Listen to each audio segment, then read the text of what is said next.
마가복음 6장에 나와 있는 오병이어에 대한 말씀 아마 잘 알고 계십니다. 오병이어로 남자만 5,000명을 먹이시고 12바구니가 남은 이 이적. 이 이적은 마태복음, 마가복음, 누가복음, 요한복음, 사복음서에 다 나와 있습니다. 복음서를 보면 사복음서에 말씀이 이렇게 기록되어 있는 이적이 몇 가지 안 되는데 그 중에 하나가 이 오병이어의 기적입니다.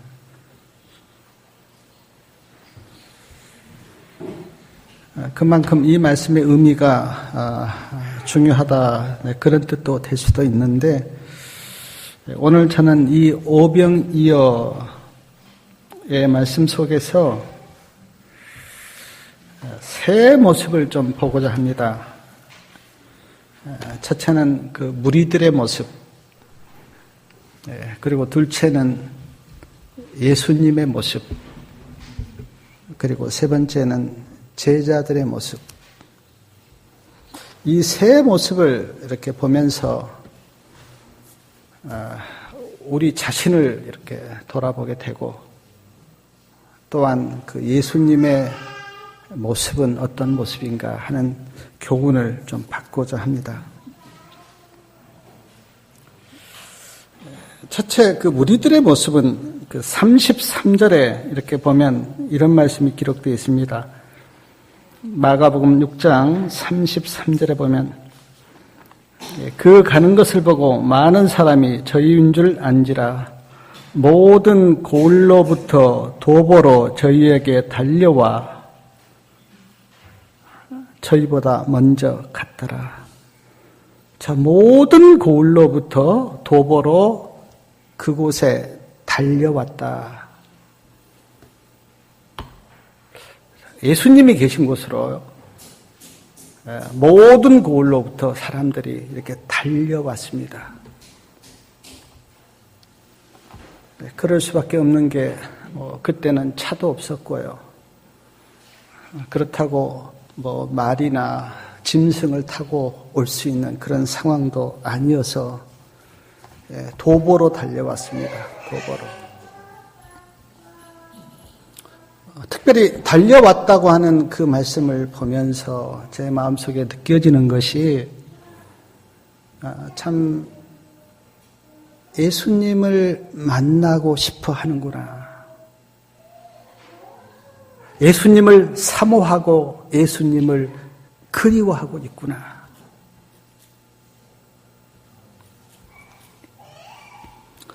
마가복음 10장 46절 이하에 보면 소경 바디메오가 구걸하기 위해서 길가에 앉아 있는데 예수님이 오신다고 하는 소식을 듣습니다. 그때 소경 바디메오가 소리쳐요. 다윗의 자손 예수여 나를 불쌍히 여겨 주시옵소서. 그러자 옆에 있는 사람들이 조용히 하라고, 소경이고 거진 주제에 뭐 그렇게 시끄럽게 떠드냐고 그렇게 나무랍니다. 그런데도 상관하지 않고 소경 거지 바디메오는 더욱 크게 소리를 지릅니다. 다윗의 자손 예수여 나를 불쌍히 여겨 주시옵소서.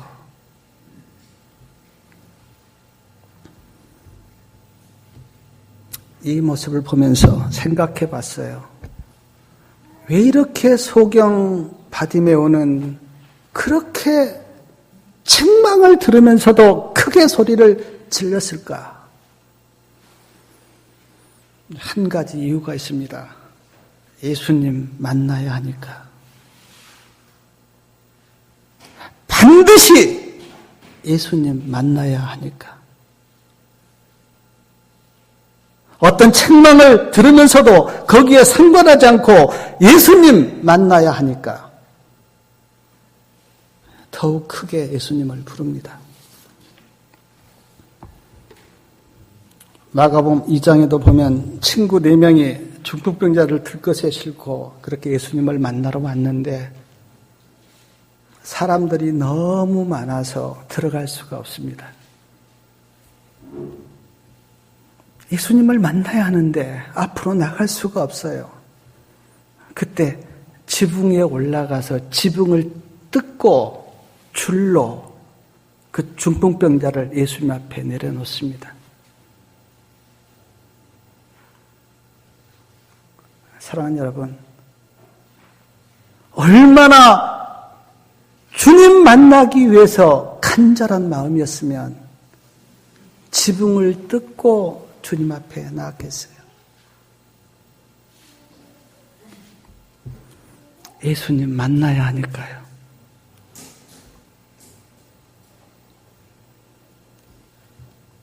소경 바디메오나 중풍병자만 예수님 만나야 합니까? 아니요. 오늘 우리도 예수님 만나야 합니다. 우리도 예수님 만나셔야 돼요. 예수님 만나야 구원받기에, 그리고 예수님 만나야 하늘에 가기에 우리도 예수님 만나셔야 돼요.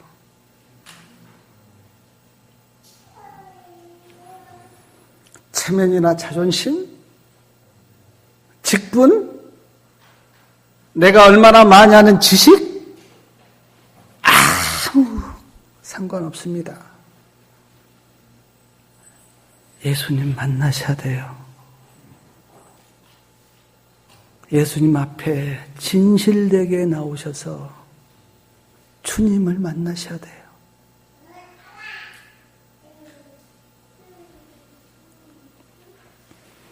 저는 무리들이 마을로부터 도보로 주님께 달려오는 그 모습을 보면서, 그런데 안타깝게도 그렇게 달려왔던 무리들이 다 떠나요 또. 그러나 오늘 우리가 내가 진실로 주님 만나야 되겠다고 하는 그 간절한 마음으로 우리가 주님 앞에 나와야 돼요. 안식이니까 오는 그런 심정 아니고, 우리가 누구를 차로 태우러 가니까 그냥 오는 그런 마음 아니고, 나도 예수님 만나야지. 내가 주님 만나야지. 저는 제가 신앙한 지 수십 년 되었고, 집사부터 시작해서 장로, 목사까지 되었고, 그런데 언제 제가 가장 놀라냐면 내 마음속에 예수님 안 계신다고 하는 것을 발견할 때 저는 놀랍니다. 놀라요. 구원이 무엇인가에 대한 정확한 정의는 내 심령 속에 예수님이 계시는가, 그거예요. 예수님이 안 계시면, 예수님 영접하고 그 예수님이 내 속에 계속 계시지 않으면, 얼마나 지식이 많고 신앙생활 오래 했고 그거 아무것도 아닙니다. 구원이 아니에요. 또 하나 그 무리들을 보면서 제가 느끼는 게 뭐냐면 35절 말씀에 보면 때가 저물어 가매. 지금 예수님 앞에 나온 무리들이 언제까지 말씀을 계속 듣느냐면 해가 저물어 갈 때까지 말씀을 듣습니다. 이렇게 편안하게 앉아있는 의자가 아니에요. 들판입니다. 들판. 들판인데 하루 종일 지금 예수님의 말씀을 듣고 있는 거예요. 제가 그 무리들의 그 들판에서 말씀을 듣는 그 장면을 제가 상상하면서 옛날 그 여름 집회를 제가 떠올려 봤어요. 저도 그때 총무였는데 기르강변에서 집회를 했습니다. 대덕 청소년 야영장에서 집회를 했어요. 텐트 치고 뭐 이렇게 해서 열심히 준비합니다. 막 특히 여름에 저녁에 불을 켜면 막 모기나 벌레가 엄청 달라들어요. 근데 저희가 부채로 쫓아가면서 말씀을 들었던 경험이 있습니다. 그때는 열심히 말씀을 들었어요. 진리를 알고 싶어서 한마디라도 놓치지 않게끔 노트에 적었어요.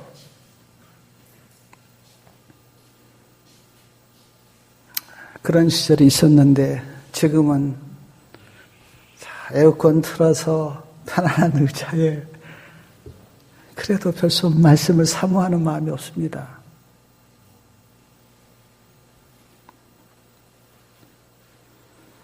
예수님께서 우리들에게 어떤 말씀을 하셨는가? 시대소망 365페이지에 보니까 이런 말씀이 기록되어 있습니다. 그리스도께서 군중들에게 구원의 도를 가르치실 때에는 치유하는 생명수가 그분에게서 흘러나왔다. 사람들은 예수님의 입술에서 흘러나오는 자비로운 말씀에 귀를 기울였다. 그들은 은혜로운 말씀을 들었는데 그 말씀은 매우 단순하면서도 분명하여 저희 심령에 마치 길앗의 유황과 같았다.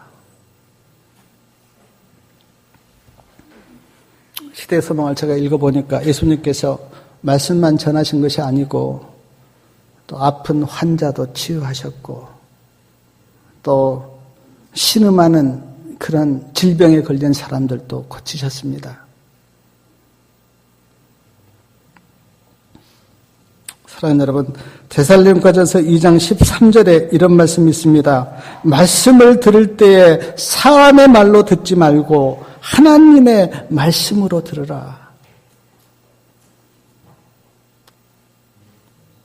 하나님의 말씀으로 들어야 한다고.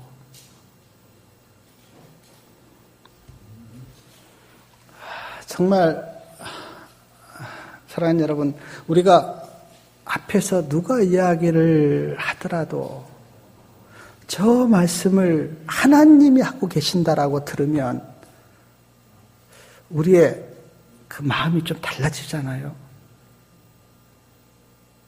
하나님이 하고 계신다. 하나님의 음성이다. 저는 제가 말씀을 이렇게 준비하면서 한 번도 우리 성도님들 앞에서 제가 잘나고 똑똑하고 뭘 영리해서 말씀을 전한다 그런 생각 해본 적 없습니다. 저는 늘 말씀을 준비할 때 주님께 기도해요. 주님, 저는 말할 자격이 없는 사람입니다. 제가 믿음이 특별히 좋은 것도 아니고 특별히 사랑이 많은 것도 아니고 하나님께서 저에게 이런 직분 주셔서 제가 감당하지만 그러나 제가 이야기하지 않고 우리 주님이 말씀하도록 듣는 성도들이 하나님의 음성으로 들을 수 있는 그런 은혜와 그런 마음을 좀 주십시오.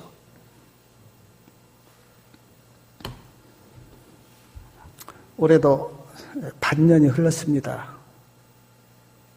흘러간 세월 우리가 어쩔 수 없으니까 그거는 뒤로 치고 남은 6개월 동안 우리가 어떤 예배든지 어떤 집회든지 어떤 말씀을 들을 때든지 하나님의 음성으로 듣기를 바랍니다. 그러면 우리 마음이 달라져요. 태도가 달라져요. 그리고 마음이 달라질 때 우리의 생애가 변합니다. 또 하나 저는 이 오병이어에 대한 말씀에서 예수님의 모습을 보는데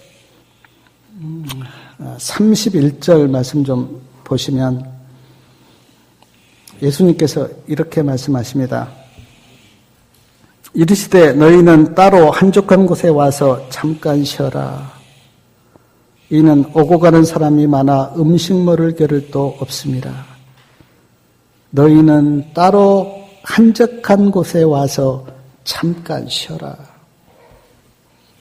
저는 이 말씀을 제가 읽고 묵상하면서 예수님의 사랑이 마음에 밀려왔어요. 아, 예수님이 이런 분이구나. 이렇게 따뜻하고 이렇게 포근한 그런 분이구나. 제자들이 밥 먹을 겨를도 없고 그렇게 바쁘니까 잠깐 와서 쉬어라 그렇게 말씀하셨는데, 저는 이 쉬라는 말씀을 나에게 또 오늘 우리에게 적용시켜 볼 때 내 마음속에 이런 음성이 들렸어요. 너 죄된 세상에서 사는 것 힘든 그 마음 내가 안다. 내 마음 내가 알아. 그러니 내 안에서 좀 안식을 누려라. 네가 얼마나 정신적으로 육체적으로 이 세상의 삶이 힘든지 내가 알아. 그러니 내 안에서 안식을 좀 누려.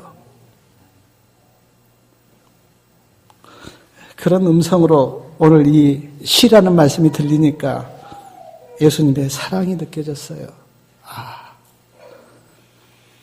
나도 내 마음 모르는데, 내 가족도 내 마음 잘 모르는데 주님은 내 마음 아시는구나.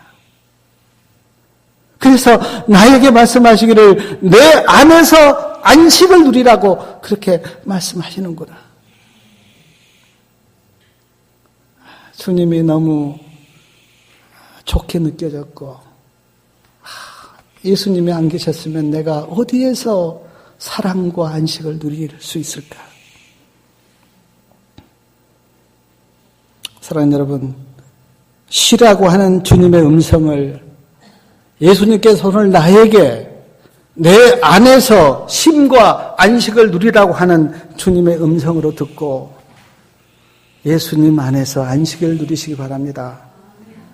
이 세상에 어디에도요. 저도 60평생 살았으니까 어느 정도 세상을 살아왔는데 이 세상에 어디에도 어떤 곳에도 안식은 없습니다. 좋은 집이요? 며칠 한번 자보세요. 똑같아요. 부자요? 돈 한번 많이 가져보세요. 만족이 있는가? 조금 더예요. 하나님이 우리를 그렇게 창조하셨어요. 하나님 안 아니고는 만족이 없도록 인간을 그렇게 창조하셨어요. 그래서 하나님을 찾도록. 오직 안식은 예수님 안에 있습니다. 그래서 주님 안에서 쉼과 안식을 누릴 때 그 주님이 주시는 안식, 주님이 주시는 그 쉼, 그것만이 진짜 안식이에요. 가나안 땅에 들어갔다고 안식이 있습니까? 아니요. 가나안 땅은 예수님 안을 표상한 거예요. 이 세상에 어디를 가도 안식이 없습니다. 주님 안으로 들어가셔야 돼요. 아멘? 주님 안으로 들어가셔야 돼요. 그래야 거기에서 참 안식을, 참 쉼을 누릴 수가 있습니다. 또한 예수님의 모습을 저는 그 34절에서 보게 되는데 34절에 보면 한 단어가 나와요. 한 단어가 나오는데 중간에 보면 불쌍히 여기사. 왜 불쌍히 여기셨는가? 그 이유가 그 앞에 나옵니다. 큰 무리를 보시고 그 목자 없는 양 같음을 인하여 불쌍히 여기셨다. 지금 사람들이 쫙 예수님께 나왔어요. 근데 그 모습을 보시고 예수님께서 불쌍한 생각이 들었는데, 왜냐하면 목자 없는 양처럼 그렇게 보였기 때문에. 목자가 없는 양, 얼마나 불안하고 얼마나 정신적으로 안정이 없는 거예요. 근데 우리가 하나님을 떠난 인류가 예수님께서 보실 때 어떻게 보이냐면 목자 없는 양처럼 보인 겁니다. 그래요. 주님을 떠나면요, 이 세상에 이 목자가 없는 양처럼요. 탕자의 비유가 그거 아닙니까? 아버지를 떠나면 안정이 없어요. 쉼도 없어요.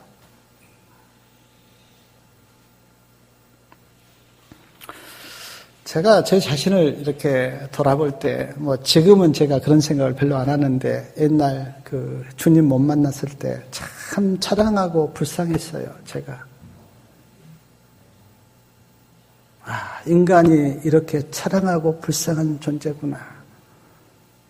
특별히 몸이 불편한 장애인들 볼 때, 저도 그 20대 때 장애인 그런 계신 곳에 가서 봉사 좀 많이 했거든요. 한 10년 동안 거의 소록도도 몇 번 가보고요. 근데 그 몸이 불편한 장애인들 볼 때 참 안 됐구나.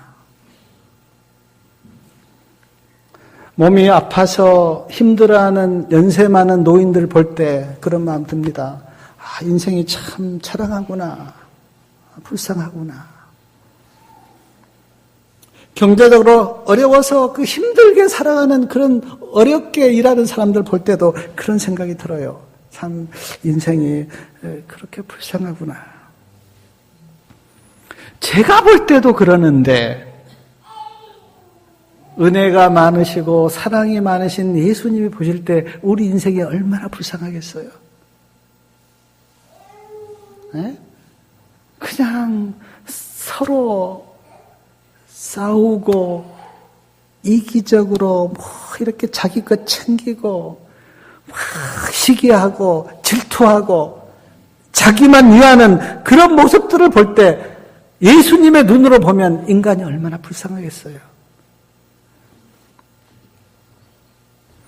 그래서 오늘 말씀해 보니까 불쌍히 여기셔서 예수님께서 그 무리들을 먹이시잖아요. 배불리 먹이십니다. 그냥 돌려보내지 않으시고 배불리 먹이세요. 그리고 12광주리가 이렇게 남습니다. 제가 그 어떤 장면을 이렇게 생각하면서 예수님께서 그 무리들에게 목자가 되셨구나. 목자 없이 양같이 그렇게 헤매는 그 인간들을 불쌍히 보시고 예수님께서 목자가 되어주셨구나. 여호와는 나의 목자시니 내가 부족함이 없으리로다. 사랑하는 여러분, 세상 사람들이 볼 때는 똑같이 보이지만 그러나 참 목자 되신 예수님의 그늘 아래 있는 사람과 목자가 없이 인생을 홀로 걸어가는 사람과는 차이가 많습니다. 저의 기쁨과 행복은 어디에 있냐면 나에게 선한 목자 되신 예수님이 계시구나. 예수님의 품 안에, 예수님의 안식 안에, 예수님의 사랑 안에 있는 그 행복, 그 기쁨, 세상 사람들은 모르죠. 근데 저는 너무 좋아요. 예수님의 품 안에 마치 어린아이가 어머니 품 안에서 꼭 그런 기분이 들 때가 많아요. 예수님이 나를 감싸주시고 안아주시는구나. 나는 예수님의 사랑 안에 있구나 하는 그 마음이 들 때 거기에서 느껴지는 행복과 기쁨. 그것이 예수님을 믿는 기쁨이고 행복이지 않습니까?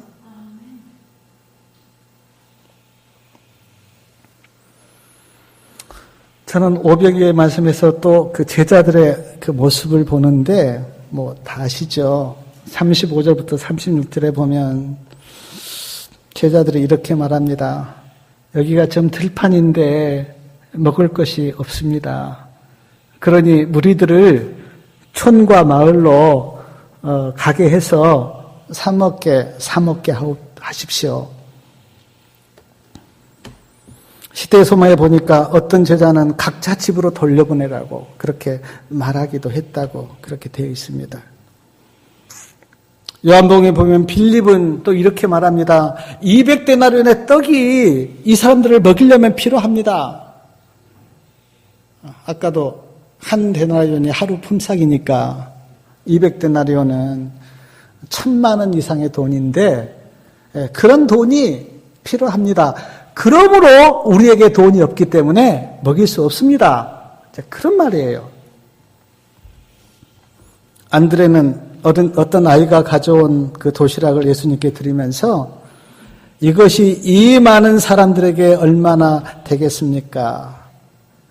안드레의 생각도 뭐냐면 이것 가지고 안 됩니다, 예수님. 먹일 수 없습니다. 다 인간적인 생각하고 있는 거죠. 인간적인 생각. 만약 예수님을 만나기 전에 제가 거기 있었더라도 저도 아마 똑같은 이야기 했을 것 같아요. 예수님, 여기가 지금 들판인데 우리에게는 돈도 없습니다. 음식도 없습니다. 그러므로 이 사람들 돌려보내야 합니다. 그렇게 이야기했을 것 같아요. 왜냐하면 예수님이 누구신지 모르니까. 예수님이 누구신지 모르니까. 오늘 우리도 예수님이 누구신지를 모르면 우리가 하는 그 모든 이야기가 이성과 인간적인 말밖에 못해요. 믿음의 말을 못합니다. 다 인간적인 이야기예요. 그리고 이성에서 나오는 생각들이에요. 우리가 언제 정말 믿음의 말을 할 수가 있는가? 예수님이 누구신지 알고 예수님 만날 때, 그때 우리의 언어가 달라져요. 이 세상 언어가 아니라 하늘의 언어로, 인간적인 생각이 아니라 하나님의 말씀으로. 제자들 보십시오. 예수님 누구신지 모르니까 다 인간적인 계산으로 안 됩니다. 1000만 원 가지고도 부족한데 어떻게 먹입니까? 우리에게 돈이 없는데.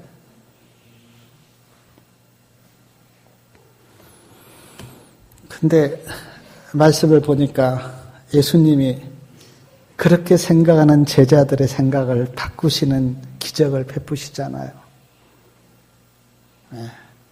안드레에게 그 어린아이가 가져온 도시락 가져오게 해서, 제가 시대에서만 읽어보니까 그 오병이어 그 도시락은 갈릴리 주변 어민들이 평소에 먹었던 음식이었다. 그렇게 시대에서만 기록되어 있던데, 그거 도시락 가져오게 해서 50명씩 100명씩 질서 있게 앉히게 한 다음에 축사하시고 떼어서 주시는데 계속 주님 손에서 음식이 채워집니다.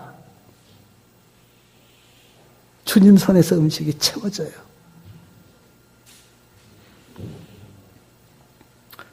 제가 그 장면을 상상하면서 예수님 손에서 음식이 계속 채워지는 그 장면을 보면서 제자들이 얼마나 놀랐을까. 아니, 우리가 믿는 예수님이 이런 분이었어. 우리들도 음식이 없었는데 계속 음식이 나와서 배불리 먹는 것을 경험하면서 우리들도 얼마나 놀랐을까. 사랑하는 여러분, 삶 속에서 예수님을 경험하면서 이런 놀람과 기쁨을 맛보시기 바랍니다. 예수님이 이런 분이세요. 우리가 지금 경험하지 못해서 그렇지, 진짜 삶 속에서 예수님이 어떤 분인가를 경험하기 시작하면 우리도 날마다 놀랄 거예요.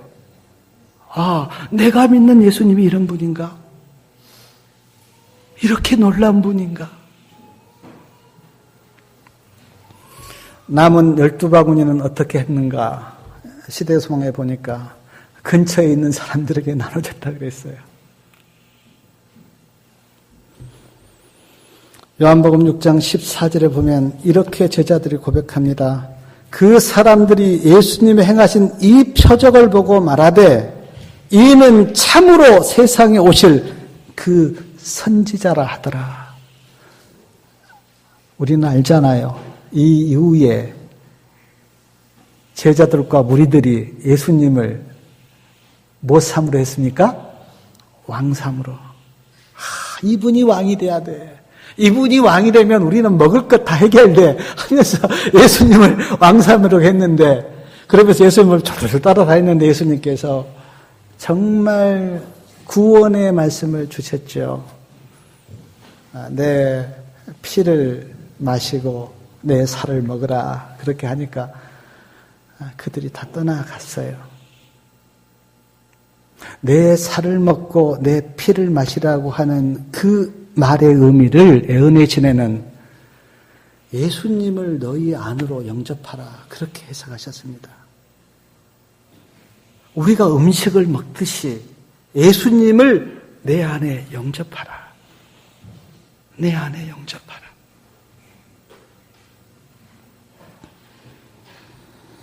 예언의 신의 말씀 제가 읽어보니까 이 오병이어의 말씀을 이렇게 풀이하면서 기적은 오늘도 계속되고 있다. 그렇게 말씀하셨어요. 기적은 오늘도 계속되고 있다. 예수님이 행하신 그 기적은 2000년 전에 끝난 것이 아니라 오늘도 계속되고 있는데 어디에서 볼 수가 있는가? 자, 옥수수 하나 심어보세요. 몇 알이 나옵니까? 옥수수 하나를 심으면 몇 알이 나와요? 최소한 300알은 나옵니다. 벼를 하나 심어보십시오. 몇 알이 되는가? 몇백 알은 됩니다. 예언의 그 말씀 하셨어요. 그러면서 예수님께서 행하신 그 기적은 오늘도 계속되고 있다. 한번 영적인 눈을 뜨고 보십시오. 예수님이 오늘도 얼마나 많은 기적을 베푸시고 계신가. 만약 하나를 심었는데 하나만 나온다. 인간 못 삽니다. 다 죽습니다. 근데 예수님께서 300배, 몇백 배의 기적을 베푸시고 계시기 때문에. 그래서 우리가 배불리 먹고 그렇게 살고 있지 않아요. 영적인 눈을 우리가 뜨고 보지 않기 때문에 그렇지, 예수님께서 오늘 또 기적을 베풀어주기 때문에 우리가 참, 저도 농사꾼의 아들로 태어나서 농사를 짓고 또 지금도 짓고 있지만 참 하나 심었는데 그게 나오는 것 보면 참 놀라워요. 고추 씨 하나를 심었는데 고추가 막 50개 그렇게 열려서 막 따는 걸 보면 놀라워요. 하나님의 기적은 오늘도 계속되고 있구나. 사랑하는 여러분, 우리가 먹고 사는 것 다 주님의 은혜입니다. 주님의 은혜예요.